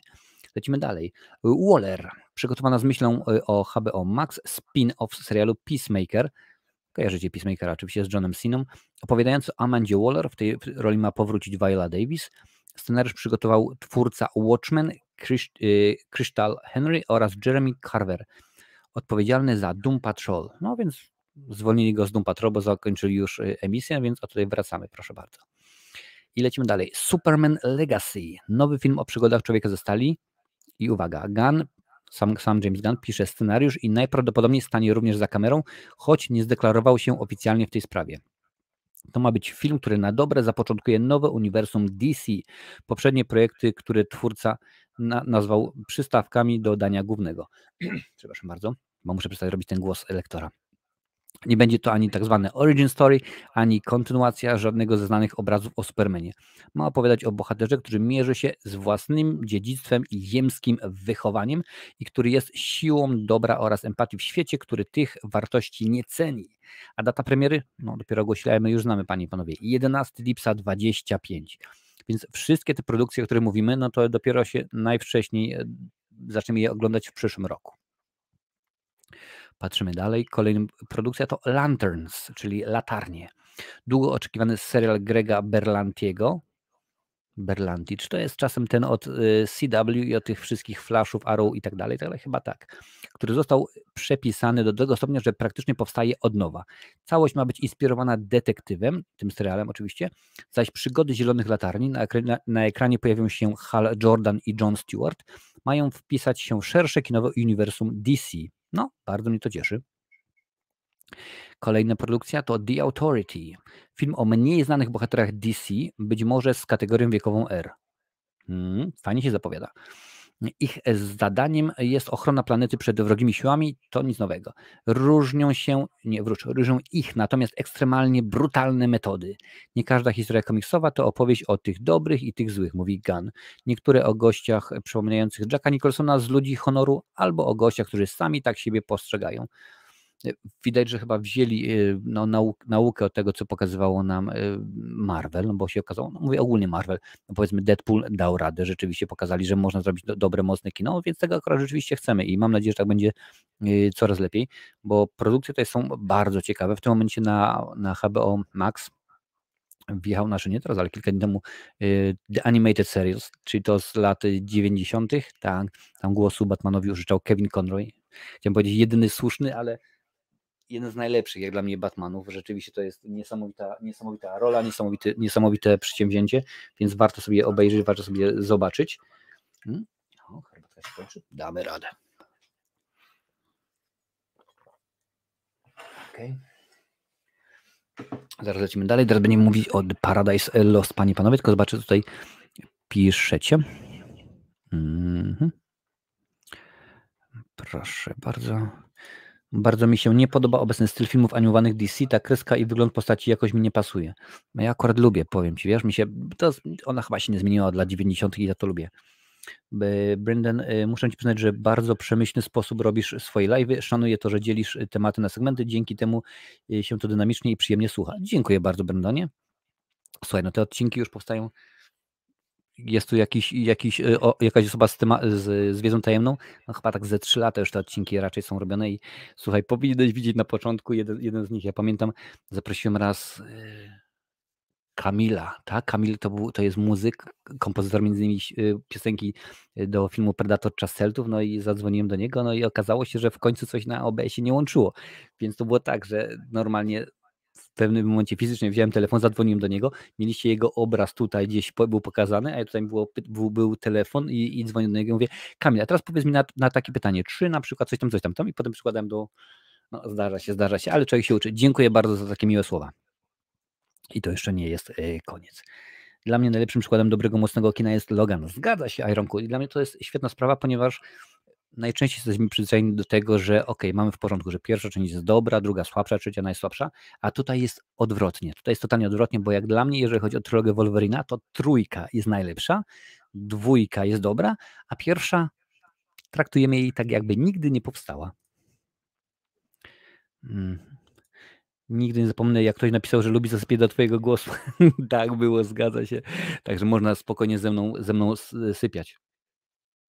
Zasypiać z moim głosem oczywiście. Dobra, słuchajcie, lecimy dalej. Paradise Lost, czyli gra o tron w świecie Wonder Woman, a konkretnie w realiach wyspy Amazonek Maskiry, polityczne intrygi, walka o władzę i historia będące prequelem filmowych Wonder Woman.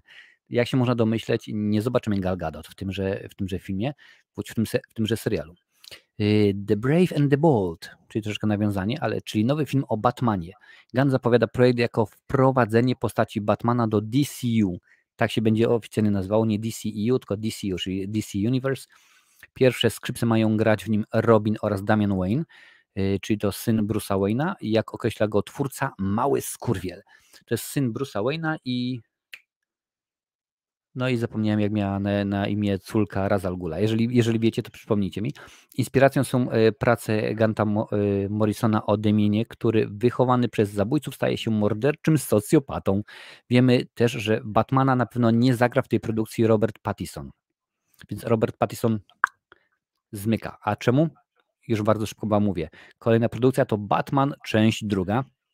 A skoro jesteśmy przy Pattisonie, to aktor powróci oczywiście w sequelu świetnie przyjętego Batmana Matta Reevesa. Data premiery to 3 październik 25. Jest ważna sprawa, ten Batman właśnie Matta Reevesa z Pattisonem, on jak najbardziej powstanie, on będzie się toczył, tak samo zresztą jak chociażby Joker z Joaquinem Phoenixem, o którym mówiliście wcześniej, ale motyw jest taki, że to jest całkowicie inne uniwersum. On się nie wpisuje w kontekst DCU, bo on w ogóle istnieje sobie spokojnie tam gdzieś poza wszystkim i to wszystko. I dziękuję bardzo i tego nie ma w tym temacie. A akurat tutaj jest, czemu powstał? No ponieważ Kasiora, i to, poza tym, no też nie czarujmy się, Batman Matta Reevesa, dosyć dobre kino. O jacie, Barcelona widzę, że szaleje 3-0, to fajnie, że nagrywam sobie, zobaczę później bajeczki. Dziękuję bardzo. Talia Al Ghul, tak się nazywa. Patrzymy dalej, co mamy. Booster Gold. Serial HBO Max o mało znanym, choć wyjątkowym superbohaterze z lat 80. Safran mówi, że to opowieść o pechowcu z przyszłości, który za pomocą nowoczesnej technologii cofa się w czasie i we współczesności udaje superbohatera. Ja akurat kojarzę Boostera z seriali, z bajek animowanych oczywiście i tam się pojawia, tam można go czasami zobaczyć. No nie wiem. Wiadomo w tym momencie, że oni muszą coś wymyśleć, żeby pewną kreskę dać. Czekajcie, pewną kreskę dać, żebyśmy zapomnieli o tym, może nie zapomnieli, ale aczkolwiek od nowa zaczynają, więc nie może być oczywiście kontynuacji Aquamana, ponoć mimo, że trzeci Aquaman ma powstać, Shazama i tak dalej, Muszą wrócić nowych superbohaterów rzeczywiście, żebyśmy mieli coś innego, o czymś innym gadać. No zobaczymy, może to przetrwa, może nie.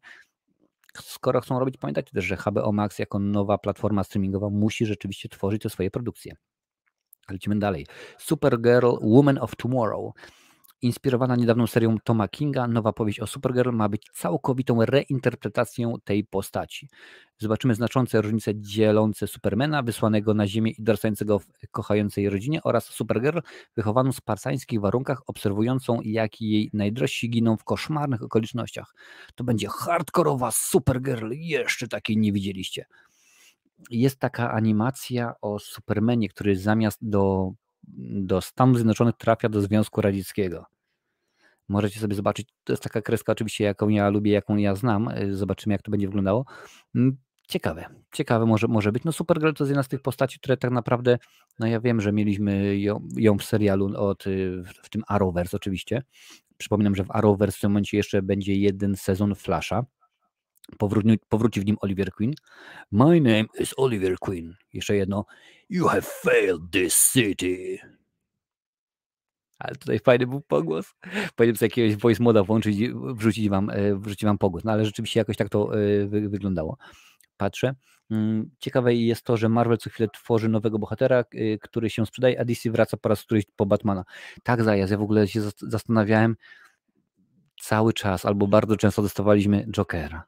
I mówię, kurde, tyle jest fajnych super złoczyńców u Batmana.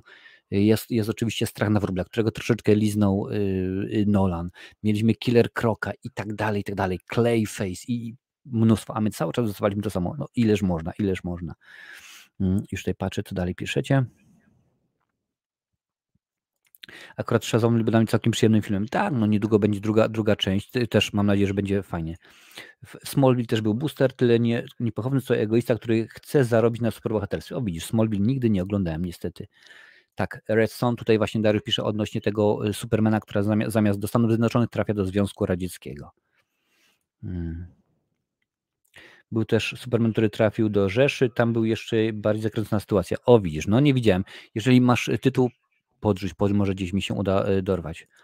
Dla mnie Scarecrow w wykonaniu Cilliana Murphy'ego był świetną postacią. Jak najbardziej, no ale można było go pociągnąć więcej. Tak, on się potem niby pojawia w tej drugiej części, czy tam w trzeciej, ale to włączy tylko na krótko, tylko na chwilę.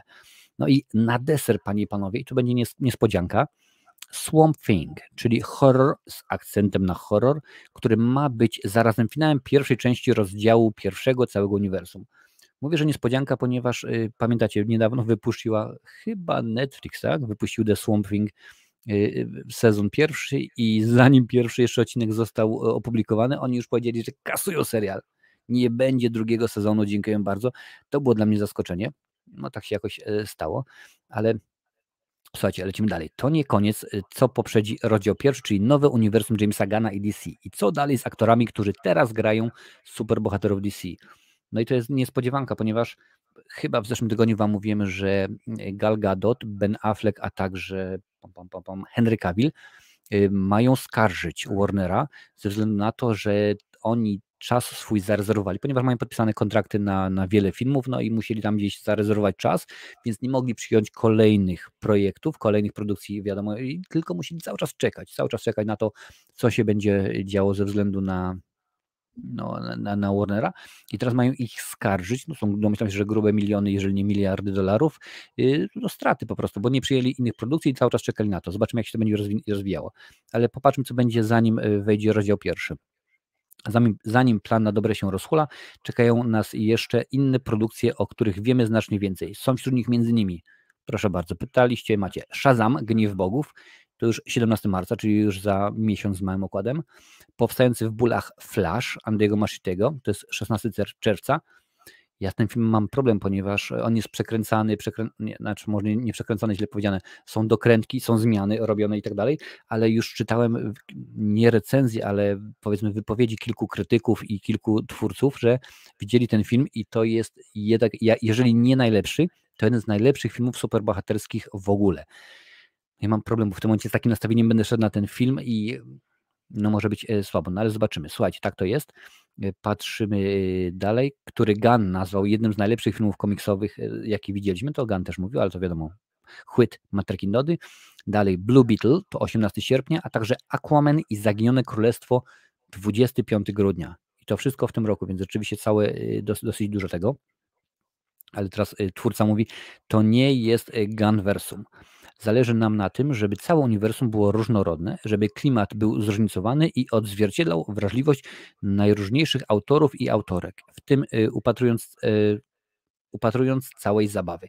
Każda z historii będzie kompletnie inna od poprzedniej, każda ma być też polem do wyrażania autorskiej tożsamości scenarzystów i reżyserów. Zobaczymy, czy coś jest napisane odnośnie tego, czy to będzie się wewnętrznie łączyło.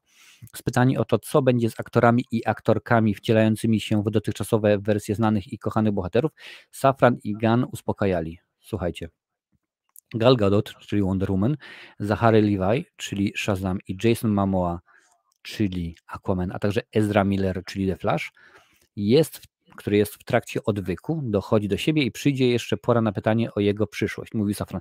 Ja do Ezra Millera za chwilę wrócę. Czyli ta piątka aktorów i inni mogą wedle słów spać spokojnie. Jeśli zajdzie potrzeba, by jakoś włączyć tych bohaterów w obręb nowych historii, nie ma powodu, dla których mielibyśmy tego nie robić. Przeczytamy jeszcze raz. Gal Gadot, Zachary Levi, Jason Momoa, Ezra Miller. Jeśli zajdzie potrzeba, by jakoś włączyć tych bohaterów w obręb nowych historii, nie ma powodu, dla których mielibyśmy tego nie robić. A zaczynamy wszystko od nowa. I w nowym Batmanie najprawdopodobniej nie będzie Bena Afflecka. Gal Gadot zaczynamy od serialu, który będzie się toczył wiele lat przed tym, co my znamy oczywiście z Wonder Woman i WW 1984. Zachary Levi dostaje druga część niedługo. Jason Momoa, no to wiadomo, Ezra Miller. Coś nie bardzo im wierzę. Znaczy ja im daję kredyt zaufania. Mam nadzieję, że to będzie rzeczywiście fajnie, dobrze pomyślane kino, że okej, robimy to i to ma ręce i nogi, a nie tak jak to było przy okazji poprzednich produkcji, ale coś ciężko, specjalnie przez mówię, ale też jeszcze jedna ważna sprawa. Jeszcze jedno nazwisko, panie i panowie. Henry Cavill. W kwestii Cavilla mieli do powiedzenia jedynie tyle, że aktor nie pasował do koncepcji nowego Supermana. Mimo to, że po napisach scenie w Black Adam mieliśmy Supermana Cavilla. No zobaczymy. Jeśli chodzi zaś o Roberta Pattisona, to jego przyszłość pozostaje zagadką. Choć biorąc pod uwagę, że nowe DCU to nowy Batman, trudno przypuszczać, by po Batman Part 2 miał jeszcze okazję wcielić się w Bruce'a Wayne'a. Ben Affleck poza gościnnym występem we Flashu przymierzany jest natomiast do reżyserii któregoś z zapowiadanych filmów. No pamiętacie, zmiana była do krętki i tak dalej, problemy były z tym Ezra Millerem i tam miało się na początku pojawiać też między innymi Michael Keaton i tak dalej, ale jakoś tak nie było. Brakuje tutaj kilku innych produkcji, panie i panowie, bo na przykład mówili ostatnio, że już w fazie preprodukcji jest Lobo, który tam już jest scenariusz, zbierają ekipę, szukają głównego aktora, a tutaj na razie nic, nie ma ani słowa o tym. To jest wszystko, co na ten temat jest powiedziane. No mam nadzieję, że coś się więcej urodzi. Już tutaj patrzę, co piszecie. Byłoby fajnie, byłoby ciekawie, aby coś się więcej działo. To oczywiście nie są wszystkie produkcje. No, domyślam się, że oni będą pewnie chcieli zrobić więcej. No skoro teraz dostajemy już ile tutaj dostaliśmy, mamy tutaj dostać tych nowych filmów. Shazam, Flash, Blue Beetle, Aquaman 4 w tym roku, no to domyślam się, że oni będą pewnie chcieli robić również 4 albo 5 filmów co roku, no i pewnie też będą chcieli wypuszczać kolejne seriale. Mam nadzieję, że to się będzie jakoś miksowało. Popatrzymy, już tutaj patrzę, co piszecie. Gdzie to jest? Dobra. Henry Cavill idzie w uniwersum Warhammera teraz, pisze Ironek. No tak, bo on w tym momencie nie ma opcji na nic innego. Bo jeżeli sobie weźmiecie pod uwagę, że tak naprawdę wykopali go z Batmana, podziękowali mu, on zrezygnował z Wiedźmina, z różnych powodów, ale zrezygnował z Wiedźmina, już go nie ma. No i w tym momencie nie ma tak naprawdę wielkiej serii. Mission Impossible go nie ma, tu go nie ma, tam go nie ma, no a tutaj widzicie, coś trzeba robić. Killen aktor, mega aktor, dużo robi mimiką, jest dobry, ciekawi mnie ten nowy film Nolana, z nim Oppenheimer o powstaniu bomby atomowej. Również, no tylko z Murphy mam taki problem, że na przykład nie wszędzie mi się podoba, bo Red Eye, tak nosił ten tytuł, ten film właśnie z nim, a także z Rachel McAdams w roli głównej, to z filmu Wesa Cravena, tam był co najwyżej okej. Są rzeczywiście fajniejsze produkcje. Tak w ogóle to jest Irlandczyk z Korn, nie tak daleko mieszka ode mnie. No fajnie jakby DC zrobiło coś fajnego z postaciami jak Black Mask czy Bane, bo uważam, że Gotham jest takie mroczne, że ma większy potencjał niż Batman kolejny. Ostatnio, kto to był? Dave Bautista mówił, że napisał na Twitterze, czy na Instagramie, że jak najbardziej rozmawiał ostatnio z Jamesem Gunnem, że on by się bardzo chętnie wcielił w rolę Bane'a, bo jemu się to podoba, no ale pogadał i się okazało, że pomysł na Bane'a, jakiś na solowy film jest, ale to nie w tym momencie, to dopiero za wiele, wiele lat ma być, a Bautista powiedział, no ale to już nie będzie rzeczywiście dla mnie, już będę za stary i dziękuję bardzo, no bo domyślam się, że takie wytwórnie potrzebują podpisać kontrakt wieloletni, że jeżeli okaże się, że na przykład film będzie wielkim sukcesem, jak chociażby niespodziewanie Joker, no to w tym momencie nie ma problemu, żeby za 3-4 lata znowuż wcielić się i znowuż, jak chociażby Craig w Bonda. No a tutaj Dave Bautista, no co by tutaj nie mówić, najmłodszy nie jest, ma co prawda masę, ale akurat niekoniecznie tutaj, no więc zobaczymy. Mam straszną obawę co do tego Flasha, jakoś podświadomie czuję, że to scenariuszowy bałagan. Ponoć jest dobrze, ale właśnie mówiłem wam, że chcę wrócić do Ezry Millera. Ja nie ogarniam tego, chyba że to jest wszystko oczywiście tylko i wyłącznie zasłona, pod publiczkę gramy, że jak najbardziej Ezra Miller w porządku i wezmą go i wykopią po tym filmie, bo ja bym nie zaryzykował, bo naprawdę taki jaja jak on odpierdzielał. Jeżeli chcecie, to możecie sobie spokojnie sprawdzić kilka tygodni temu, kilka miesięcy temu, bo to akurat było kilka odcinków, kilka razy wiele. Rozmawiałem z Wiktorem z fanserwisu, no on akurat ma wiedzę tajemną na ten temat i zgodziliśmy się, że rzeczywiście to jest przeginka, co ten Miller robi, no bo to już jest odklejka i to konkretna, naprawdę. Więc wydaje mi się, że film o Flashu to będzie paradox point, więc wiadomo, czas i tak dalej. Można byłoby go spokojnie wziąć, wybiera się nam, wraca już jako inny aktor, że dokrętka i zmienić go i ja bym teraz za tym był, dajcie nam Granta Gustina, którego uwielbiamy jako Flasha, rzeczywiście sprawdził się w roli Flasha w serialu w Arrowverse, ja bym był za tym. Ponoć nie mogą zerwać kontaktu z Ezrą, ponieważ według prawa nie można zwolnić osoby, która jest aktualnie hospitalizowana. No proszę bardzo. Oglądano Lobo też ma być. No właśnie, ale niestety tutaj nic nie ujawnili, nie powiedzieli, co będzie z tym. Mam nadzieję, że za czas jakiś zrobią coś takiego, jak Disney ma swój dzień, że właśnie będzie informacja o tym, proszę bardzo, to będzie DC Day, chyba że się okaże, że dziś tam jakaś data się pojawiła, może macie koncept, bo jak wiadomo jest LV426 u obcego, mieliśmy LV426, czyli 26 kwietnia, mamy May the 4th, czyli 4 maja dla Gwiezdnych Wojen, może coś się zdarzy tutaj, zobaczymy. W tym tygodniu oglądałem nowy zwiastun serialu Gotham Knights i dalej jest źle. Jedynym ciekawym motywem była osoba ubrana w coś, co wyglądało jak kostium Talona z Trybunału Słów. No widzi, że oni anulują kolejne seriale, bo o ile mówiłem wam, że jeszcze Flash dostanie ostatni sezon, no to Green Arrow nie istnieje, Legends of Tomorrow, oczywiście to jest to wszystko, cały Arrowverse, wszystko zostało anulowane, tylko Flash dostanie ostatni sezon, żeby pozamykać to wszystko, pojawi się, jak już mówiłem wcześniej, Oliver Queen, anulowali Tytanów, anulowali Doom Patrol, mają się pozamykać te seriale fabularnie, właśnie zobaczymy, jak to będzie wyglądało. Origin story bohaterów zawsze ma ten problem, że w jednym filmie trzeba upchnąć de facto dwie historie, geneza mocy protagonisty oraz jego walki ze złoczyńcą, którego motywację przecież też musimy poznać. No tak, a poza tym, no nie czajmy się, ja o tym co jakiś czas mówię cyklicznie, że bodajże Uniwersytet Harvarda zrobił badania i przeprowadził o to, kto jest najpopularniejszym superbohaterem na świecie. Nieważne jaka wytwórnia i okazało się, że trzech najpopularniejszych, nieważne teraz który gdzie, Batman, Superman, Spider-Man.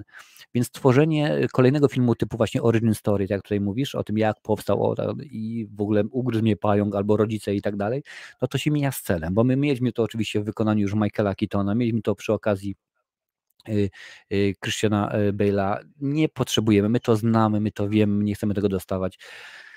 No nie wiem, co musiałoby się stać, jakby to musiało być zrobione, żeby to rzeczywiście było super. A poza tym jak najbardziej, te filmy byłyby rozciągnięte 2-3 godziny i dziękuję bardzo, naprawdę. Momoa ma grać Lobo. No zobaczymy, jakby to miało wyglądać, no bo w tym momencie teoretycznie Jason Momoa jest Aquamanem. I co, nagle się nie wpisuje w Aquamana i w tym momencie jest w nowym? Może tak zrobią, jak mówiłem, gruba kreska i na przykład film z Lobo powstanie w 27 roku na przykład, czy jakoś tak, no zobaczymy. Dave Bautista kupił mnie mocno po jego wystąpieniu na Noże 2. On w ogóle jest fajnym aktorem, ja go pamiętam, no, też pojawiają się takie kwiatki jak to był film, sekundkę, Escape? Nie. Plan ucieczki to jest bodajże Escape Plan, tak. Pierwsza część była ze Stallonem i Schwarzeneggerem, druga jest bez Schwarzeneggera, trójka też. Tam się pojawił w trzeciej części razem z nim i z 50 Centem Masakra. To, co odwala ten Ezra, to też komedia, skoro wywalili Deppa po nierozstrzygniętym wyroku, to Miller tym bardziej powinien polecić.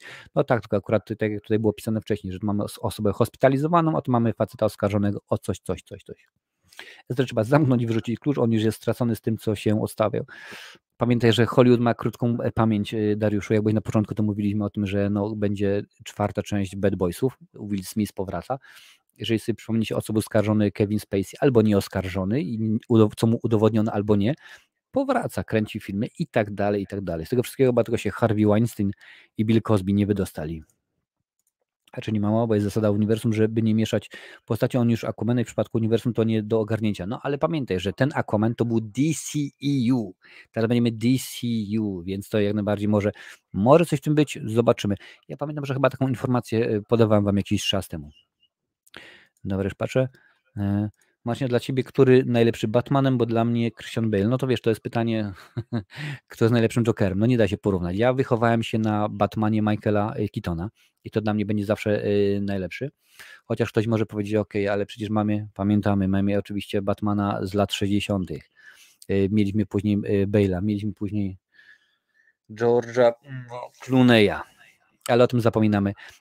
Powiem tak, moim ulubionym oczywiście jest Michael Keaton, bo na nim się wychowałem, ale Val Kilmer ok. George Clooney nie, w ogóle nie pasuje. Christian Bale bardzo fajny naprawdę i Ben Affleck wbrew temu, co jest mówione, bardzo mi się również podoba. Tak samo mi się podoba Pattison jako Batman. Także i oczywiście nie mogę zapominać chyba czołowa trójeczka Kevin Conroy, ale to oczywiście Batman głosowy. Dlatego mimo, że nie przypadam za Spider-Manami od MCU, to cieszę się, że odpuścili sobie po raz miliardowy gryzienie pająka i zabijanie wujka Bena. Zgadza się. To nie ma po co. Morgan Freeman też był swego czasu oskarżony o nieprzyzwoite zachowanie w pracy. Wiesz, do tego jest aż tak dużo, mi się nawet nie chce już kolejnych rzeczy komentować. Ja tylko, przepraszam, widzę teraz jakiś piłkarz Manchester United bodajże, tak, był tam oskarżony, na rok go odstawili od składu, w ogóle nie brał udziału w klubie, po roku się okazało, a nie, jednak to niewinny, przepraszamy, soreczki, a rok minął. No i co teraz? Po prostu masakra, jakieś takie głupie rzeczy. Mieliśmy Vala Kilmera, który też był całkiem spoko. Tak, Val Kilmer też był jak najbardziej w porządku w tej roli Batmana, także mi się wydaje, że jak najbardziej można to wszystko ogarnąć. Słuchajcie, 15 łapenców w górę. Dziękuję bardzo wszystkim za to, że jesteście. Bardzo mi jest niezmiernie miło, że tutaj 100 osób było z nami. Coś pięknego, to jest niesamowita sprawa. O, proszę bardzo, dorzucacie Mason Greenwood z Manchesteru United. Zgadza się, więc oczywiście to o tym piłkarzu. Jak dla mnie to jest słaba sprawa, nie ma co się nawet rozwodzić, bo ja ogarniam pewne rzeczy, prawda, ale no nie wszystko ogarniam, bo nie ma takiej możliwości, ale jeżeli weźmiecie sobie pod uwagę, że ludzie wyciągają innym to, co ci napisali 10-15 lat temu i tak dalej, no słuchajcie, kto przez 15 lat się nie zmienił? Nie ma, tylko krowa nie zmienia poglądu, nie ma takiej możliwości i jeżeli po prostu nie życzyłeś komuś czegoś złego, rzeczywiście, jeżeli nie namawiałeś do jakichś złych uczynków, no to dajcie sobie spokój. To, że ktoś napisał coś tam, zaraz niedługo za 50 lat komuś wyciągnął, że pisał coś przy okazji wojny na Ukrainie i tak dalej, a zaraz mi wyciągnął, że nie mówi się na Ukrainie, tylko w Ukrainie i tak dalej, głupoty, po prostu skupmy się na tym, co ważne. Ja akurat od tego bardzo stronię. Staram się wypowiadać na tematy, których się znam, o których mam pojęcie, czyli staram się na filmach. I jedna ważna rzecz, mamy chwilę czasu, więc możemy pogadać. Słuchajcie, panie i panowie, za chwilę przejdziemy na Discorda, sobie będziemy gadali, robili afterparty. Oczywiście link do Discorda w opisie, a poza tym tutaj widzę, że Nightbot co jakiś czas to wrzuca w komentarzu. Postanowiłem w końcu zrobić kolejny film. Tak, pewnie się nie wydarzy jeszcze przez najbliższe kilka miesięcy, ale zabieram się do mojego debiutu pełnometrażowego. Troszeczkę rzeczywiście będzie to, będę was informował na bieżąco. Tyle, że w jego przypadku były nagrania obciążające, ale obrona była taka, że te czynności odbywały się za zgodą na obran. Nie ma co wnikać. Tak, Cristiano Ronaldo, Frank Ribery, tego było rzeczywiście mnóstwo. Żeby tobie czegoś nie wyciągnęli sprzed 10 lat, co powiedziałeś, bo też będziesz mieć problemy. Słuchaj, mi ostatnio wyciągnęli coś, co mówiłem o trenerze koszykarskim Unii Tarnów. I też musiałem, powiedzmy, się z tym jakoś tam załatwić, musiałem załatwić takie rzeczy. Dla mnie to jest głupota. A poza tym, Jurku, ja, taki mały, zwykły youtuber, chociaż w sumie na youtubera to trzeba mieć wygląd i pieniądze i o ile z tym wyglądem, jak zamkniesz jedno oko, drugie przymierz, nie jest najgorzej, to tutaj jeszcze rzeczywiście, no jeszcze sobie łódki nie mogę kupić, a co najwyżej dmuchany materac. Panie i panowie, tak to wyglądało z DC, taka akurat była sprawa. Słuchajcie, za tydzień przypomnę, że spotkamy się z Jędrzejem, z aktorem serialowym, pogadamy trochę, mam nadzieję, że wszystko się uda, wszystko dojdzie do skutku, również mam nadzieję, że w końcu się uda przeprowadzić rozmowę z Radosławem Ochnią, to jest facet odpowiedzialny między innymi za muzykę, za dźwięk do filmu IO, który jest nominowany do Oscara. Będzie, mam nadzieję, zabawnie. Coś ten Netflix, coś ten YouTube mi tutaj zacina ten czat, tutaj patrzę, mam pół godziny do tyłu, przewinąłem do przodu, a tutaj rzeczywiście cały czas jest osoba. Jakiemuś piłkarzowi młodzieżówki Barcelony wyciągnęli tweety obrażające ten klub i nie przyjęli go do akademii z tego powodu. To jest naprawdę śmieszne, no ale też wiesz, no, pewne rzeczy, no wiadomo, że Chociaż z drugiej strony ja też dobra, nieważne, nie będziemy gadać. O tym sobie pogadamy za chwilę na Discordzie, na afterparty. Słuchajcie, aż tutaj nawet wejdę, powiem wam, gdzie będziemy się widzieli, gdzie będziemy sobie gadali. Z tego co pamiętam, tam jest specjalna zakładka, gdzie możemy sobie śmigać i pogadać. Dzisiaj w ogóle dziękuję, że jesteście, bo z tego co wiem, to również Galeria Horroru ma swojego live'a, także Brody z kosmosu, więc dzisiaj rzeczywiście bardzo, bardzo napakowany YouTube'owy grafik jak PKS do Lichenia. Słuchajcie, dobrze. Jest, jeżeli wejdziecie na Discorda, po lewej stronie jest rozmowy z widzami. Tam się panie i panowie widzimy. A to Madame Perfumella pisała, że śmieje się czasem jak czaki. No może i tak, może zdarza się. Słuchajcie panie i panowie, za 2 minutki widzimy się na Discordzie, zakładka rozmowy z widzami. Tam sobie pogadamy o tym, o czym nie możemy, bo akurat algorytm YouTube'owy słucha. A z mojej strony to wszystko, dziękuję bardzo. Jeżeli oglądasz z odtworzenia, to tutaj gdzieś zaraz pojawią się filmy proponowane dla Tobie przez YouTube'a. Obejrzyj sobie i cóż, do zobaczyska. Cześć.